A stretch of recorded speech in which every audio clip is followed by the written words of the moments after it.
Hey basketball coaches and players, today I am going to be talking to you about some beginner horns basketball plays. Let's get down to the clipboard and let's check these out.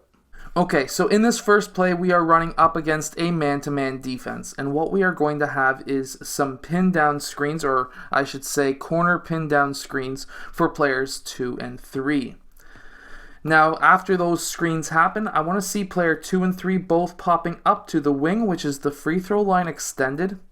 And then at that point in time, if one of those two players is open, player 1 needs to hit one of those players with a pass for the open shot. If neither player is open, what I want to see happen now is for these two players to continue and to set a screen for player 1. And at this point in time, I want to see players 5 and 4 popping out to the corners. And now, player 1 is going to make a decision on where or which direction he wants to go. Now from here, let's say he wants to go, just for hypothetical reasons, towards his left side and using player 3 as a screen and roll. Player 3 would then roll off. And from there, what we would have is a possible layup or shot from player 1 and 3. Now, if that's not open, the screen was unsuccessful.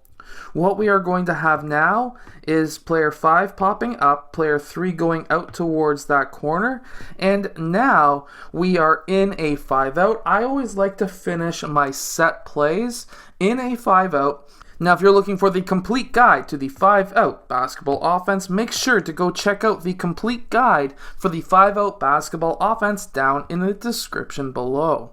Now in this next play, what we are going to have, again up against a man-to-man defense, we're going to have players 4 and 5. They're going to be setting a sandwich screen, or at least what I call a sandwich screen, on player 1.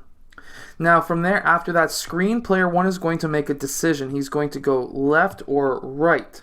If, for example, he goes left, player 4 is going to then roll off of that screen. Player 1 may have an option to pass for a layup or take the 3-point shot.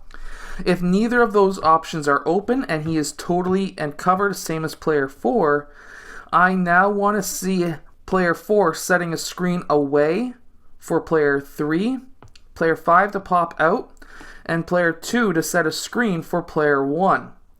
This is essentially doing a couple of different things. Now, we need player 5 to clear out as well. So what this is doing for us is it's either opening up an open lane for player 1. This back screen is also getting player 3 an option for a layup, and player 1 an option for a mid-range or a 3-point shot. I also want to see player 2 rolling. Instead of rolling towards the basket, I want to see him rolling towards the free throw line. After this screen, I want to see player 4 continue out.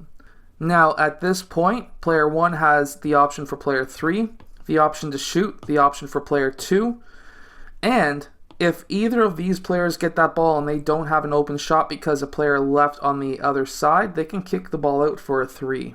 Now, I personally really like the Horns offense against a 2-3 zone. The reason for this is because players 1 and 2 up top are going to be forcing player 1 towards the sideline. The players at the free throw line are going to be drawing player 5 up higher in the key. Now we can use this to our advantage. Let me show you how. So we can use this to our advantage by having player 5 get that ball from player 1. Now to get that ball to player 1, you may need to take a couple of dribbles out towards that side to get player 5 the ball. And we're going to have player 4 go down and set a back screen on player 2's man, or at least the zone defender on this side. Player 2 is going to cut baseline, and this should be just a simple high to low pass for player 2 to be able to get a nice quick easy layup. Now this actually works really well against a 3-2 zone as well. And the reason why is because when player 1 dribbles over towards this side, that's going to draw those two defenders in. Now we're going to be having player 1 pass into player 5, which is going to be lifting up usually player 4. Player 4 can then screen down for player 5, but instead of player 2 cutting, I just want to see player 3 cut instead. Player 4 is there to stop player 5 from playing help on this side. So we're going to have a nice high to low pass for an easy layup. Or at least in theory, that's what should happen.